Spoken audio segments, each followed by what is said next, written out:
طلاق کے بارے میں مسیح برادری کا کیا نقطۂ نظر ہے؟ کیا ہوتا ہے؟ طلاق کی رسومات کون کون سی ہیں آپ کی؟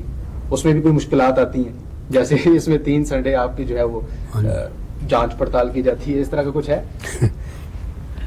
اب یہ بھی ایک بڑا زبردست کوشچن ہے کرسچینٹی میں جی، اس میں بھی ہم بٹے ہوئے ہیں. اچھا، اس میں بٹے ہوئے ہیں. ہم ٹھیک ہے. ایکچولی انجیل مقدس کی تعلیم کے مطابق جی، یہ طلاق جو ہے نا اس کو بہت برا برا عمل سمجھ جاتا ہے. عمل سمجھا جاتا ہے ٹھیک ہے. اور کرسچینٹی میں طلاق بالکل الاؤ نہیں ہے. الاؤ نہیں ہے. نہیں ہے. اور سم ہو کسی وقت ایسا ہوتا بھی ہے.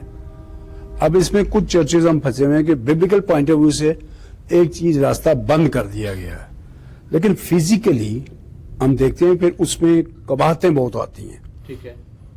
پھر ہم یہ دیکھتے ہیں کہ اگر ڈیورس ہو گئی ہے پراپر، اس کا کوئی پراپر کوئی طریقہ ہے ڈائیورس کا؟ کیسے ہمارے جو رومن کیتھولک چرچ ہے اور نماز ادا کرنے پڑتے ہیں؟ میرا خیال ہے کہ وہ نہیں کچھ بھی نہیں، ایسا کچھ نہیں ہے. پہلی بات ہے ڈیورس ہے ہی نہیں ہے. ہے ہی نہیں ہے، یہ بنائی گئی ہے. ہاں جی، مطلب میں الاؤ ہی نہیں ہے. ٹھیک ہے. اگر کہتا جی ہم نے تو جی کرنا ہی کرنا ہے، تو پھر لوگ کیا کرتے ہیں پٹیشن عدالت میں جاتے ہیں.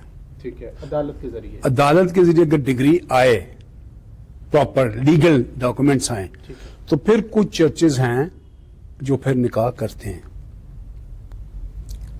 طلاق کے بعد. طلاق کے بعد نکاح کا. اچھا. ہاں. ٹھیک ہے.